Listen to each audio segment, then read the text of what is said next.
Olá pessoal, bem-vindos ao podcast Deuses e Devotos. Meu nome é Marcos André, eu sou professor de História e este é o episódio de número 9 deste podcast dedicado à história das religiões.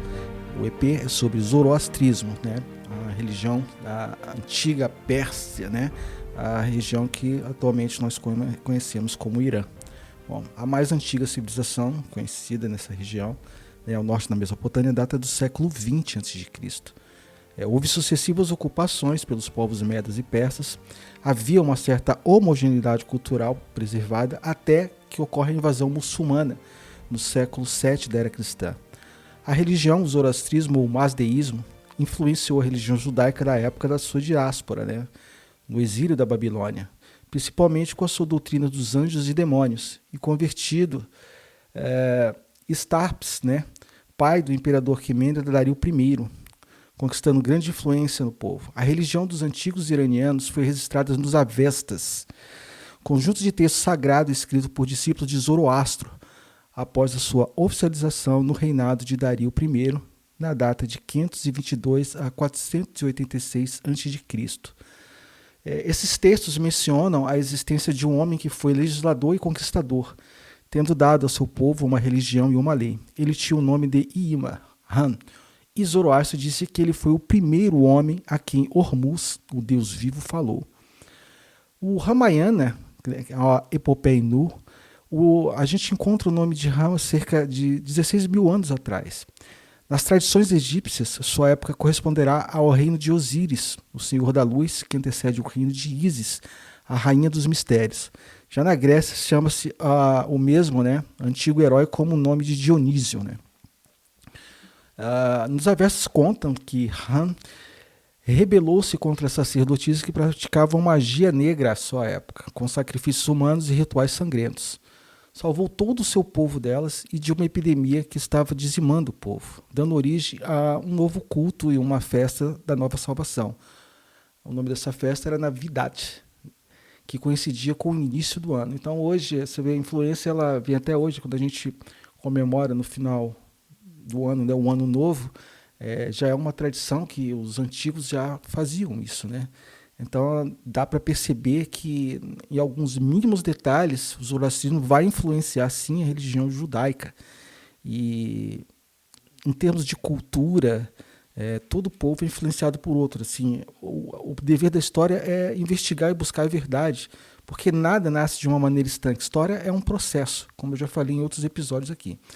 Então, a religião, consistia antes de um culto a inúmeros deuses e espíritos da natureza, fez prodígios, segundo os Avestas, como surgir mantimentos no deserto, utilizando uma espécie de maná, cujo aproveitamento fez cessar a epidemia do povo, e essa passagem é muito semelhante ao que Moisés ensinou.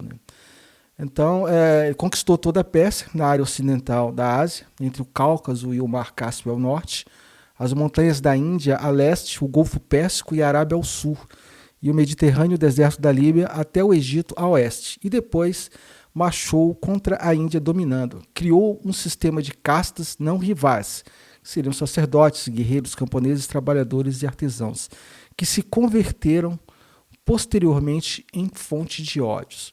O reino persa cresceu e foi governado por reis que eram também seus sacerdotes e magos. Então a política está muito ligada à religião e vice-versa. Então, religião, por mais que alguns queiram não, é poder, religião é política.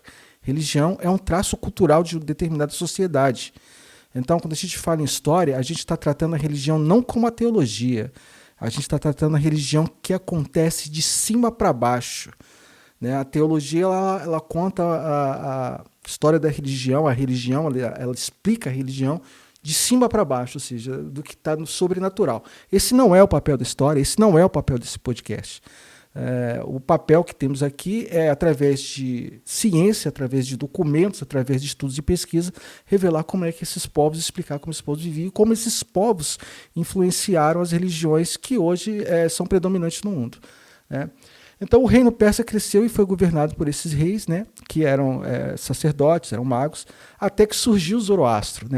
Zoroastro ele nasceu, segundo os Avestas, da união entre um sacerdote que tinha ingerido uma bebida sagrada, o aoma, a qual tinha uma energia de um anjo que nela tinha se inserido, e uma virgem. Então, concebido assim, quando nasceu, sorriu em vez de chorar. Segundo os Avestas, nascido de uma família nobre sacerdotal, foi tirado de sua mãe e abandonado. De acordo com os escritores gregos, como Êxodos, Aristóteles, entre 304 e 322 a.C., e Hermodórios, Zoroastro teria vivido no ano 6000 a.C. Outras fontes, como a do alemão Haug, ele cita que foi mais ou menos em 2000 a.C. Mas o que é mais aceito é que tenha vivido né, mais ou menos ali no século VI, ou seja, 628 a 521 a.C. Então, Zoroastro, desde pequeno, demonstrava uma grande sabedoria e queria saber quem criara o mundo, a curiosidade, né? O mundo e por que ele era repleto de polaridades. As respostas dos sacerdotes não convenciam Zoroastro e por isso ele questionou o poder de todos eles. A tradição religiosa da barganha com os deuses decidiu procurar as respostas por si mesmo. Então ele retira-se, vai para as montanhas e conhecendo grandes sábios até que teve a visão do próprio Criador. Então Zoroastro viu o próprio Ahura Mazda, que é Deus, envolto em luz e ao som de trovões, na montanha sagrada de Alborz. Entre os seus 30 e 40 anos, tornou-se o profeta de uma nova religião anunciada pelo próprio Deus. Reformou a religião persa, declarando-se inimigo dos falsos deuses. Realiza uma reforma religiosa, no qual, conservando alguns gênios ou espíritos bons, procurou espiritualizar, transformando todos os antigos deuses em maus espíritos. As divindades secundárias são excluídas e Ahura Mazda é elevado a Deus único, passando a ser incentivada a prática da virtude através da capacidade humana do livre-arbítrio. Então, quando a gente está falando aí no livre-arbítrio, isso é totalmente judaico. Na realidade, não é. É zoroastrismo, né? Os povos que estavam ali da diáspora, esses sacerdotes judeus, é que vão incorporar essa cultura e vão, através de seus textos, na realidade não são textos, é tudo totalmente oralmente, né? Mas os primeiros escritos vêm daí. Então a questão do livre-arbítrio, a questão do anjo, a questão do inferno, toda essa questão, ela vem do zoroastrismo. Então não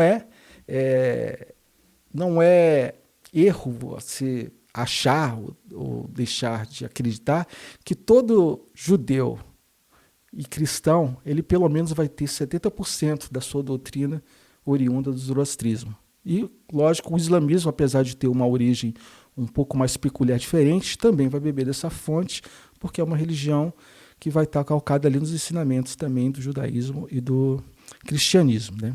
Então, o zoroastrismo, ele ensina a existência de um ser ou um princípio do bem, né? Ahura Mazda, né? O princípio do mal seria Angra Mainyu.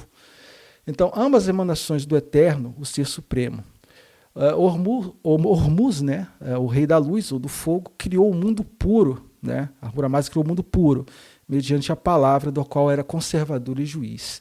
Começou criando 7 espíritos, né? Os imortais sagrados que rodeavam o seu trono e eram seus mensageiros para espíritos inferiores e homens. Eram modelos de exemplos de perfeição. Então, tinha o espírito de bem, a entidade que cuida dos animais. Tinha Vashita, retidão suprema, né, divindade do fogo. Ksatra Varia, governo ideal, a divindade dos céus e dos metais. Spenta Armaite, piedade sagrada, divindade da terra. Spenta Mainur, espírito criador, divindade que cuida dos homens. Halvatat, perfeição, divindade da água. Ameratat, imortalidade, divindade das plantas. Depois criou-se as sucessivas hostes de espíritos puros com missões diferentes para criar o mundo. E segundo a emanação da Terra, também foi criado puro, mas sua ambição e soberba fez o Ser Supremo condená-lo a permanecer 12.000 anos nas trevas. Então essa parte do mal, que seria Angra Mainyu, vai ser exilado, né, da humanidade. O Ser Supremo condena 12.000 anos de trevas, que é um tempo suficiente para que a batalha do bem contra o mal terminasse. Então toda essa escatologia que a gente vê no judaísmo e também no cristianismo, ela também vem aí do zoroastrismo. Então são 12.000 anos de treva, que é o tempo suficiente para a luta contra o mal, e a vitória sempre vai ser do bem, né? Ahriman conseguiu criar inúmeros maus espíritos que encheram a terra de miséria, mal-estar e pecado. Então eram os espíritos do mal da impureza, da violência, da crueldade, demônios do frio, da doença, da pobreza, tudo de ruim. Então, a morte, né, o perverso todo. Petache é o demônio da calúnia, né? Espenta Mainur seria o espírito santo de Ahura Mazda em oposição direta a Angra Mainur. Dualismo que se tornou conflito entre Asha, a verdade, que é a energia vital, e Drush, a mentira, de onde provém toda a criação.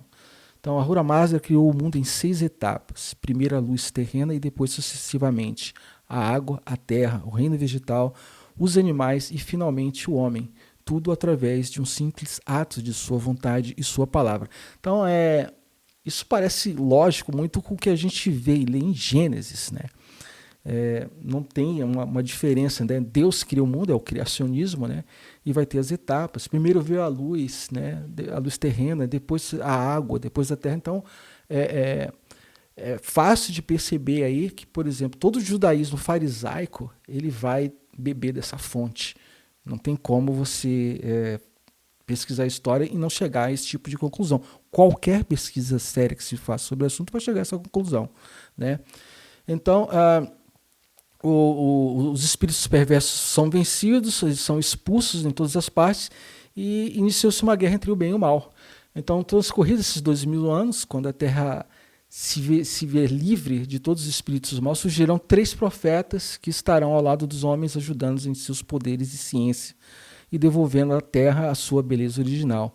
Os bons espíritos e os homens de bem voltarão à região dos bens eternos e imutáveis, menos Ahriman, com todos os seus demônios e seguidores humanos que afundarão no mar de metal derretido em estado de liquefação. Então, os Avestas são claros e são muito próximos, né? Eles são mais antigos de certas escrituras judaicas, então a influência aí também é nítida. Essa parte de escatologia, essa parte final do mundo, a parte do castigo eterno, né? Que você vai encontrar aí em teologias judaicas e cristãs, né? Então, a lei de Hormuz imperará triunfante, né? Que seria Deus, Ahura Mazda, e ele comanda as divindades luminosas e benévolas como Mitra, Deus pastor, e o Deus de luz, protetor das chuvas, mais tarde associado ao sol, e Anaíta, deusa das fontes e da fecundidade. Zoroastro ou Zaratustra é o verbo encarnado dos caldeus, medas e persas. Profeta e reformador religioso e social do século VI a.C. Segundo alguns escritores, ele teria sido discípulo de Elias. Bom, aí mais uma influência aí. Segundo alguns escritores, Zoroastro teria sido um discípulo de Elias e haveria predito a ida dos 3 reis magos a Jerusalém. Então, esses escritos, eles vai haver pelo que se percebe, uma certa confusão ali, porque essas culturas vão se encontrar. Então, os escritos judaicos vão dizer uma coisa e os escritos avessos vão dizer uma outra coisa. Mas o que se chega à conclusão, por ser mais estranho e ser estranho que está em outra região, e essa região, a diáspora, né, que acontece com os judeus, essa religião ela já estava praticamente definida naquela região. Então, são os judeus que vão sofrer. É lógico que vão haver alguns escritos no qual vão indicar que Zoroastro teria sido o discípulo de Elias, né? Então, o Zoroastro ele combateu a aristocracia, questionou os sacerdotes, propôs a separação entre o governo e o líder espiritual. Então, o governo, né, ele teria que ser escolhido por uma eleição, vemos aí uma democracia, né, deveria ter a obrigação e a tarefa de salvar os oprimidos, né. Perseguido pelos nobres e sacerdotes, Zoroastro e seus seguidores migraram para o reino de Vishtaspa.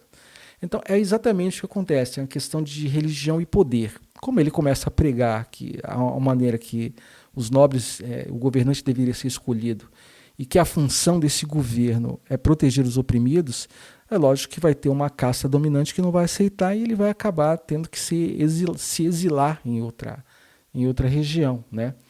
Então ele vai se exilar em Vishtaspa, né, um príncipe dos Medos, onde pode pregar e converter o príncipe, que decidiu apoiar e divulgar a doutrina de Zoroastro. Então Ciro o Grande no século VI a.C., tornou o zoroastrismo a religião oficial da Pérsia, sem impô-la ao povo, o que faz com que, ao passar dos anos, a doutrina se mesclasse com elementos do velho politeísmo. Então, vai haver uma deturpação da religião zoroastrista, né, e vai chegar a ter o nome de zurvanismo, né, e disse que após uma vida longa, Zoroastro foi consumido por um raio e ascendeu aos céus, né? Eles viam o fogo como símbolo de força da vontade humana, mas também a terra e as águas eram sagradas. Para não poluí-las, não enterravam seus mortos considerados impuros. Os cadáveres eram deixados em torres altas, né, para serem devorados por aves de rapina. Adotavam preces e invocações, penitências e purificações. Então ofereciam-se sacrifícios animais a Ahura Mazda, mas também pastos, flores, frutos, perfumes e vestidos. Oferendas. Né? A gente vai ver isso na história das religiões em várias religiões politeístas, né? No próprio judaísmo, no islamismo tem a questão da purificação para entrar no templo para rezar, para entrar numa mesquita você tem que se purificar, no judaísmo também. No zoroastrismo tinha essa questão, então é o zoroastrismo que vai influenciar as outras religiões nesses quesitos, né? Nós temos aí o Zen de Avesta, né, que é um escrito avéstico, né, do iraniano arcaico, uma língua semelhante ao sânscrito dos Vedas hindus, e ele compõe-se de 5 livros sagrados. O Vispered, que são textos litúrgicos, o Yasna, livro litúrgico com as gatas, 17 hinos arcaicos com as palavras de Zoroastro, o Vendidat, leis rituais civis, né, o Yashit, são hinos a heróis e espíritos benignos, e os Jets são coletâneas de textos diversos. O mais interessante de todos esses textos é o segundo. Tá? Ele constitui a parte principal dos Avestas. Muitos documentos registram a estadia de Jesus, Hazrat Issa, na Pérsia, com suas curas e pregações. Então, no volume 1 do Farhang Azaf, cita que ele era conhecido como Yus Azaf, que quer dizer líder dos purificados, que é um nome derivado das suas curas aos leprosos. Outros livros, né, escritos confirmam também, livros como o Ali Olaparas, né, escrito por Aga Mustafai, confirma que Yus Azaf, ou Jesus, como sendo a mesma pessoa. Bom, Zoroastro sobrevive de uma maneira deturpada até hoje em populações do interior do Irã. O zoroastrismo, né, ele permanece até os dias atuais. E na religião dos Parsis, que é um grupo que fugiu da antiga Pérsia para a Índia após a invasão muçulmana.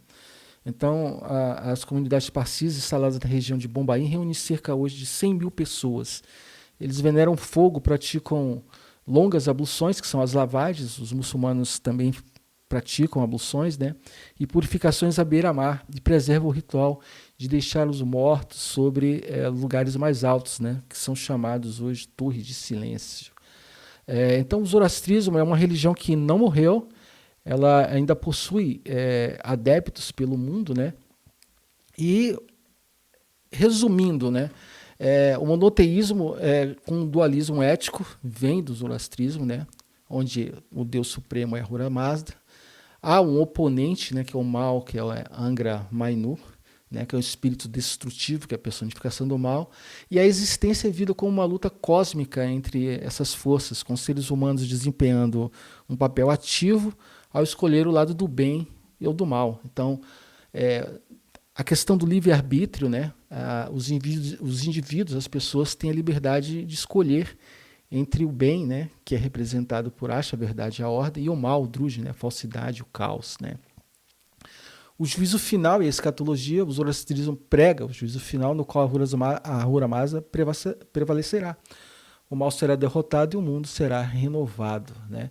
Então é uma religião que tem um ritual, tem um simbolismo, como foi citado, com o fogo sagrado, os rituais conduzidos por sacerdotes que são chamados de magos, e os ensinamentos estão compilados também no livro, que é o Avesta. Então a semelhança como os muçulmanos dizem, chamados povos do livro, é muito grande. Ou seja, como é a religião mais antiga, é lógico que ela vem anteriormente, ela vai influenciar a cultura de povos que vai ter contato ali nessa região. Então, o impacto cultural, filosófico e religioso é significativo e molda as civilizações e ideias de várias outras religiões, né?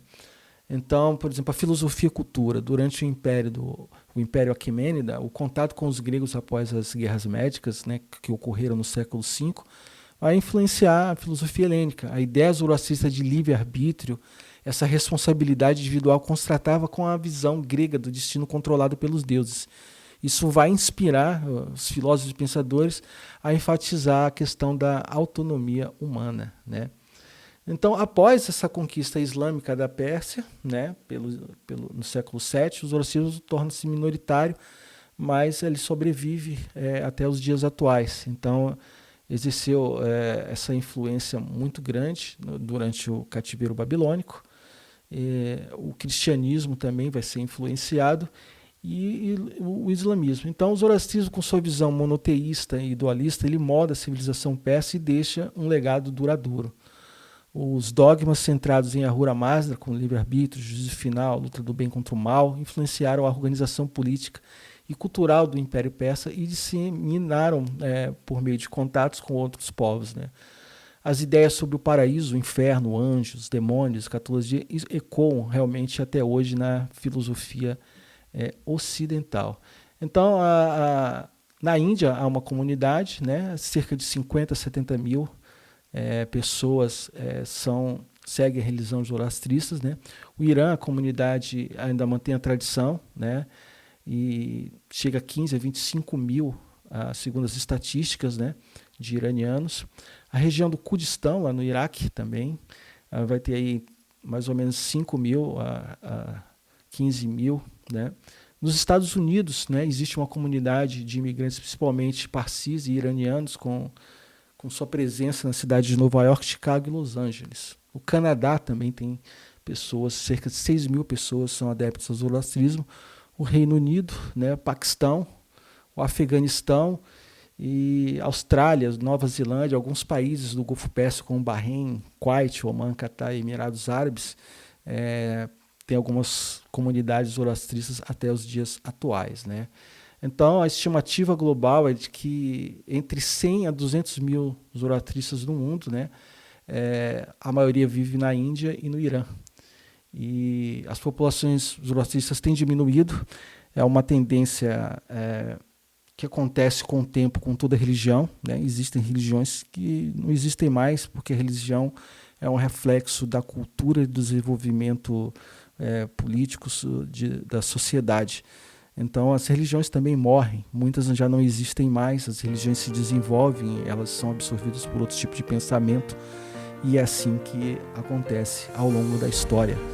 Mais uma vez, obrigado pelo download, eu espero que esse conteúdo tenha contribuído de alguma forma para o conhecimento da história das religiões, para vocês que são curiosos pelo assunto. Muito obrigado e até o próximo episódio.